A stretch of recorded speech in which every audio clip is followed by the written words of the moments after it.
The less experienced you are, or the less experienced you have, generally flow with me, the more you're kind of depending on kind of heavy, obvious contact to feel what's going on.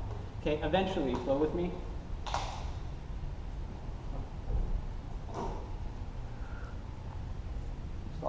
Okay, so basically, eventually you want to just basically be able to do this with almost no contact, or actually no contact. And the way you do that, long-term training note, you notice most of the time, come to the middle here so people can see my eyes, most of the time, if I'm doing contact flow, if I'm explaining it, obviously I'm looking at you guys.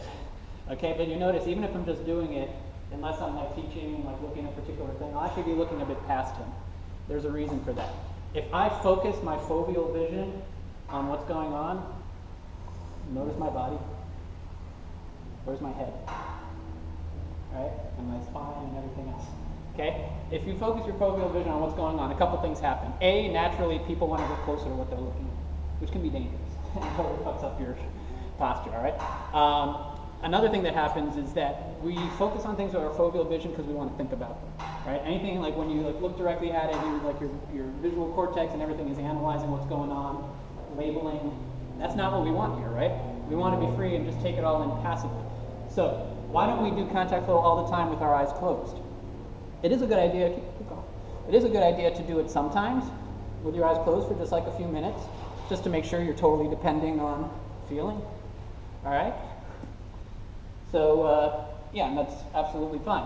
Only for a few minutes at a time, though. And by the way, make sure that if you do it, don't both people close their eyes at the same time, and one partner tells the other, "I'm closing my eyes now. Please maintain safety." Because you don't want to both like stumble into the wall or something like that. Okay? Whoever has their eyes open is in charge of safety. But generally, I want to do contact flow, taking in all the motion with my peripheral vision. That's why I'm kind of looking past him, or kind of above him, or below him, or something like that. For several reasons. A, I want to be able. I want to be able not only to, when I'm dealing with him, look at other shit that's going on. Because if I'm like training all the time focusing on him, then when Doug comes to kick my ass, I'm probably not going to see Doug. Oh, Doug's over there. That's what it is. I could still do it. I was used to being over there. If Mark comes to kick my ass and I'm staring at what I'm doing, thank you. All right. Point made. Okay. So whereas if I like learn to always look with my peripheral vision, then maybe I have a better chance of dealing with that kind of thing. But the other reason is that I want to, just because Mark is such a gentle soul, right? The other thing is I want to peripherally see everything that's going on in this very non-analytical, non-diagnostic way. Why? Because eventually my subconscious learns to associate all this tactile input with what it looks like, such that this is like the subcortical vision that we talk about. Subcortical meaning like before, I guess the visual cortex is before all the thinking stuff. It is not all scientifically perfectly correct, but it'll do for the explanation. So basically, when it's moving, I want to be able to just from seeing his motion, basically move with it in the same way as if I were actually touching. Okay, because remember we were saying before, most of the time if he's going to attack me, stop, I won't have a chance to do this. Okay? Most damage happens once there's contact, but unless you're like, hey buddy, unless you start out like this when the fight starts, it's not going to start with contact. All right? So basically when he's moving, I want to be able to basically go by, without contact. And basically go a little slower. Basically kind of feel by sight, which I can only do if I practice kind of looking at things peripherally. So still seeing what's going on. In other words, I would not gain this capability if I spend all my time with my eyes closed, right? Because I never know what all this stuff looks like. Now, make sense? Mm-hmm. And where did this start? The question of lightness and heaviness.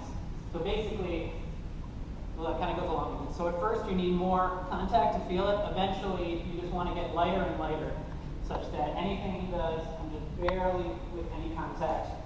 Yeah, I'm feeling everything that's going on in his body and able to deal with it, right?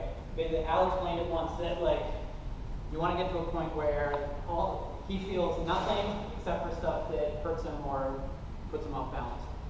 Okay? In other words, not this, right? But, right, basically that's all he feels. You might be touching him in other places, but like, you know, especially if he's enraged or something, you know, it should be so light that he doesn't feel it. So that's what you're going for. And again, that's not like a tactical prescription, it's not a rule. If I'm just walking along and he's suddenly throwing something at me and I can't move, like I can absolutely whack him or do something heavier. Again, as long as I've developed the balance to drop everything else. You know, whatever it's going to be is what it's going to be. But your goal in contact flow should be to get lighter and lighter, not always stay at whatever heavy level you need. Now, a lot of people fuck this up because they try to go light too fast and end up doing this. Notice I didn't actually get lighter with my contact. I actually just kind of stiffened my shoulders to raise my hands off of his, thinking like, oh, I need to be light. But I'm not actually feeling this, so I just end up getting hit. All right, so you still need to, if you're doing a contact flow session and basically all the learning is you learning about the skeleton through your throat, eyes, and nads, you might want to think about maybe being slightly less light, so you actually feel everything that's going on through your hands maybe first. Make sense? All right, couple comments, general ideas.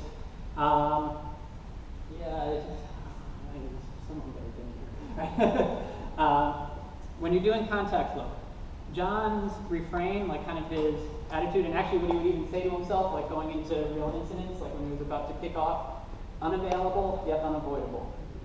Okay? What does that mean? It doesn't just mean if he throws a strike, I'm out of the way of it and I hit him back. No, you want to feel his whole body and moment by moment put yourself in a position where you're unavailable to anything he does, try to do something, right? And yet, he's unavoidable to anything you do. Basically, anything you do, he cannot avoid. Make sense?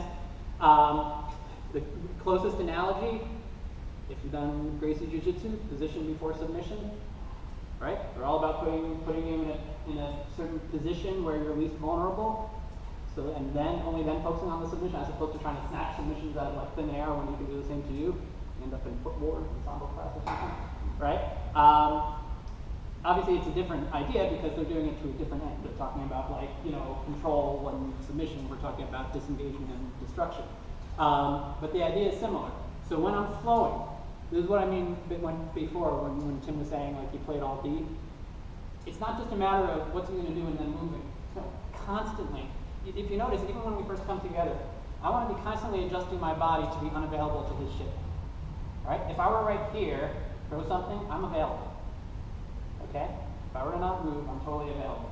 So I move my body. Am I available right now? He needs to adjust slightly in order to land shit on me. As he adjusts, I'm adjusting. As he adjusts again, I better get over here. Constantly moving my body to try to be as unavailable as possible. Okay? Not saying you're going to do this perfectly. I'm not doing it perfectly right now, but that's the goal. At the same time, I want to be in a place where if I do something, he can't avoid it. Right? So I could be unavailable by doing this. He moves in. All right, I'm unavailable, but he can easily avoid anything I do because I'm way out here. Won't end anything, right? They'll eventually get me.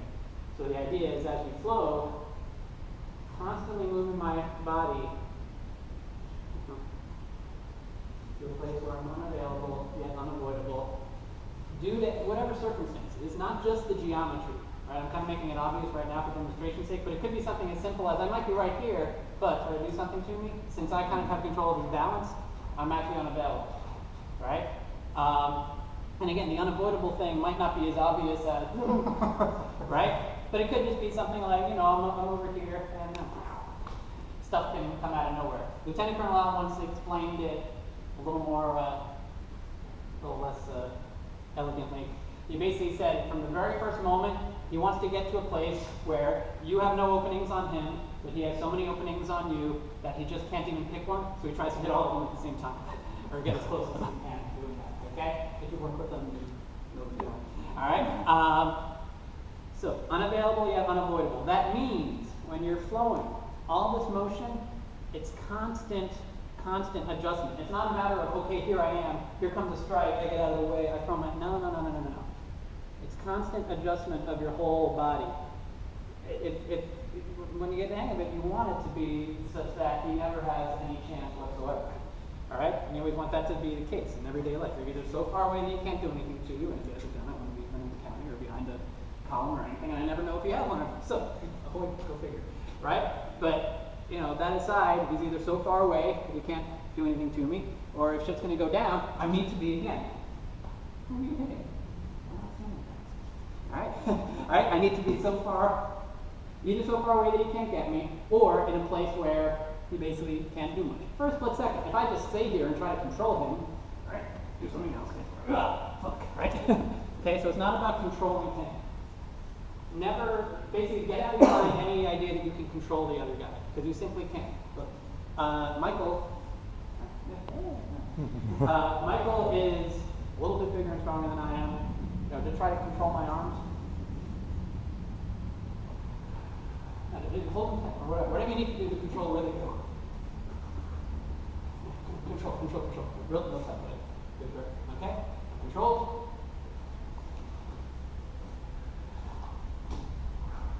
Right? This is going relatively slowly, okay? Control my hands, please. Okay? Control my body. Keep me in place. Or whatever. Control it, wherever. Alright?